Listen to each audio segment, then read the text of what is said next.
வணக்கம். பூதகாலம், பிரமயுகம் ரெண்டுமே டெக்னிக்கலா செம்ம மிரட்டலான படங்கள். மெயின் ஸ்ட்ரீமுக்கும் ஆர்ட் ஹவுஸுக்கும் நடுவில் இருக்கிற படங்களாக தான் எனக்கு தெரிஞ்சது. இந்த படங்கள் சொல்ல வர விஷயங்கள்லாம் ரொம்ப அப்டிராக்டாக தான் நம்மளுக்கு கன்வே ஆகும். ஆனால் ராகுல் சதாசிவமுடைய அட்டகாசமான டைரக்ஷன் இந்த ரெண்டு படங்களையுமே ஒரு யூனிக்கான காலத்துக்கும் பேசப்படுற ப்ராடக்ட்ஸாக மாற்றிருந்தது. அவருடைய இந்த படத்துடைய ட்ரெய்லரையும் டைட்டிலையும் பார்த்ததுமே எப்பா நீங்கள் ரொம்ப இன்டெலெக்சுவல் தான் ஒத்துக்கிறேன், அதுக்காக லாட்டின்லலாம் டைட்டில் வைக்கணுமா, வாயிலே நுழையிலேயே அப்படின்லாம் தோணுச்சு. அதுக்கப்புறம் இந்த கூகுள் டிரான்ஸ்லேட் உதவியோட இந்த டைட்டிலை வந்து டைஸ் ஐரான்னு படிக்கக்கூடாது, டிஎஸ் இராய் அப்படின்னு படிக்கணும்னு தெரிஞ்சுக்கிட்டேன். அப்படின்னா கோபத்தின் நாள், சினத்தின் நாள் அப்படின்னு அர்த்தம். அதாவது டே ஆஃப் ராத் அப்படிங்கிற அந்த பைபிள் ஃப்ரேஸ் இது. டேனா டே, ராத்துன்னா நைட் இல்லை ஹிந்தியில் டே. சரி, ஓகே, அது ஒரு அண்ட் வந்து இப்போவே சொல்கிறேன், உங்களுக்கு வந்து பிரமயோகமும் பூதகாலமும் ஒர்க் ஆச்சுன்னா தைரியமாக இந்த படத்தை பார்த்து நீங்கள் பயப்படலாம். டெக்னிக்கலி ட்ரூலி இன்டர்நேஷ்னல் குவாலிட்டியில் ஒரு படம்.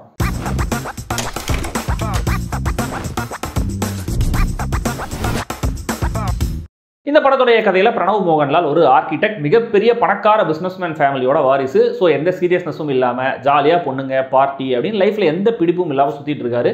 அவரோட ஸ்கூலில் படித்த கனி அப்படிங்கிற பொண்ணு சூசைட் பண்ணிக்கிட்டாங்க அப்படின்னு தெரிய வருது. ஸோ பிரணவும் அவருடைய ஃப்ரெண்டும் கனியோட வீட்டுக்கு போயிட்டு துக்கம் விசாரிச்சுட்டு வராங்க.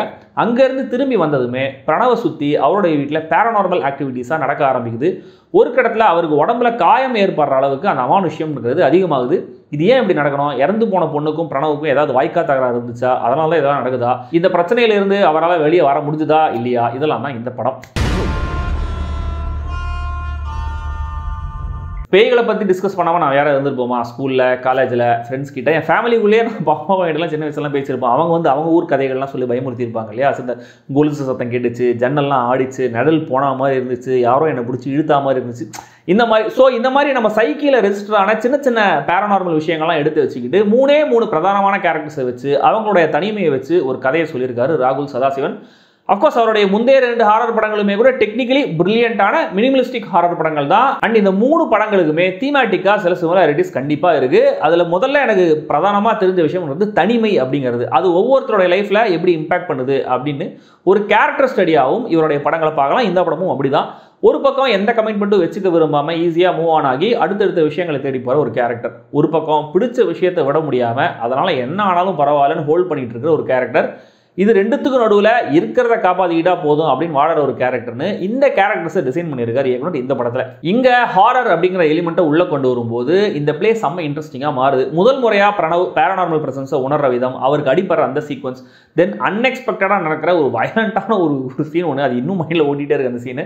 தென் இன்டர்வல் பிளாக், இப்படி முதல் 1 மணி நேரத்தில் ஒரு 10-15 நிமிஷத்துக்கு ஒரு வாட்டி பெர்ஃபெக்டான செட்டப்பில் மூடில் ஹாரரை எக்ஸிக்யூட் பண்ணி அசத்திக்கிட்டே இருக்கார் இயக்குனர். Sound designer Jayadevan Chakkadath and sound mix பண்ண எம்ஆர் ராஜாகிருஷ்ணன் 2 பேருக்குமே ஒரு ஸ்பெஷல் மென்ஷன். முதல் ஷாட்லேருந்தே இவங்களுடைய வேலை ஆரம்பமாகுது. பின்னிருக்காங்க படம் ஃபுல்லாக. ஒரு சின்ன கிளிப்போட சவுண்டையெல்லாம் வச்சு செம்மையாக மிரட்டியிருக்காங்க. செகண்ட் ஹாஃப்லேயே வழக்கமான ஒரு விஷயத்தை பார்க்க போகிறோம் நம்ம வச்சு சர்ப்ரைஸ் பண்ணியிருக்காரு இயக்குனர். அகைன் மதுசூதனன் அப்படிங்கிற கேரக்டரோட வீட்டில் நடக்கிற சீக்வன்ஸ், கிளைமேக்ஸ் கன்ஃபரன்டேஷன் ரெண்டுமே பர்ஃபெக்டான எக்ஸிகியூஷன். கிளைமேக்ஸில் ஒரு விஷயம் ரொம்ப டச்சிங்காகவும் இருந்தது. அண்ட் இந்த படத்தில் ஹாரர் அப்படிங்கிறது ஜஸ்ட் விஷுவலாக சவுண்டாக ஜம்ஸ்கேர் மாதிரி யூஸ் பண்ணுறாரு. பட் அது மட்டும் இல்லாமல் அந்த 2 படங்கள் மாதிரியே நம்மளை ஆழமாக உணரவும் வைக்கிறாரு ராகுல்.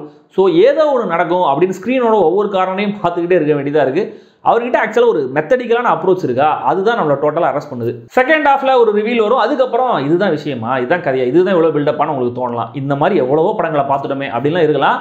அப்படி ஒரு வேளை நீங்கள் ஃபீல் பண்ணீங்கன்னா கண்டிப்பாக என்னால் அதை புரிஞ்சிக்க முடியும். I will agree to disagree. ஆனால் எனக்கு நிஜமாவே இந்த படம் செம்ம தியேட்டரிக்கல் எக்ஸ்பீரியன்ஸாக இருந்தது. அதுவும் ஜஸ்ட் ஒரு 3-4 கேரக்டர்ஸ் மட்டுமே வச்சுக்கிட்டு 3 லொகேஷன்ஸை வச்சுக்கிட்டு இந்த படத்தை இவங்க ப்ரெசென்ட் பண்ணியிருக்கிற விதம் ஒரு மாஸ்டர் கிளாஸ். கிளாசிக்கான ஒரு மேக்கிங் ஸ்டைலையே தொடர்ந்து ஃபாலோ பண்ணுறாரு ராகுல். ஸ்டடியான சின்ன மூமெண்ட்ஸ் மட்டுமே இருக்கிற ஷெனா ஜலாலுடைய சினிமாட்டோகிராஃபி ரொம்ப கேண்டிடாகவே ஃபீல் பண்ண வைக்குது. கிறிஸ்டோ சேவியருடைய ஸ்கோர் விஷுவலாக செட் ஆகிற அந்த சில்லிங் மூட தேவையான மொமெண்ட்ஸில் டயலாக் பண்ணி இம்பாக்டை கிரியேட் பண்ணியிருக்கு.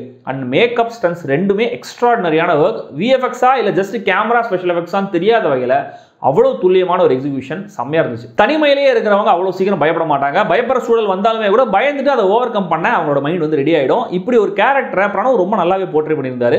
பட் எனக்கு இதில் ஸ்டாண்ட் அவுட்டாக தெரிஞ்சது மதுசூதனன் கேரக்டரில் வர ஜிபின் கோபிநாத்தோடைய பெர்ஃபார்மன்ஸ் தான். இந்த பாய் நெக்ஸ்ட் டோர் மாதிரி இவர்கிட்ட அங்கிள் நெக்ஸ்ட் டோர் ஒரு வைப்ஸ் ஹெவியாக இருக்குது. ரொம்ப அன்அஸ்யூமிங்காக பட் செம்ம அழுத்தமான சில மனுஷங்களாக இருப்பாங்களா, அப்படி ஒரு கேரக்டர் செம்ம பெர்ஃபார்மன்ஸ் கொடுத்துருக்காரு. ஜெயா குருப்பும் ஒரு முக்கியமான கேரக்டரில் அவங்களுக்கான காட்சிகளை கலக்கியிருக்காங்க. ஒரு பிரபல நடிகரும் இந்த படத்தில் இருக்காரு.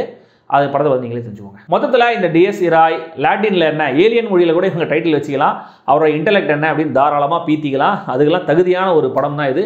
என்னை பொறுத்த வரைக்கும் என்னுடைய ஃபேவரட் ஹாரர் படங்களில் ஒன்று. ஆரி ஆஸ்டர் மாதிரியான இயக்குநர்கள் இந்த படங்கள்லாம் பார்த்தா அப்படியே ரீமேக் ரைஸ் சொல்லுவாங்கன்னு தோணுது. அப்படி ஒரு படம் ஆல்ரெடி சொன்னது தான். இயக்குனரோட இந்த அப்ரோச் இந்த ஸ்டைல் உங்களுக்கு பிடிக்கும் அப்படின்னு போன படங்களில் ஃபீல் பண்ணியிருந்தீங்கன்னா இதையும் பாருங்கள். அண்டு 1 இல்லை 2 சின்ன சர்ப்ரைசஸ் இருக்குது, வாட்ச் அவுட்.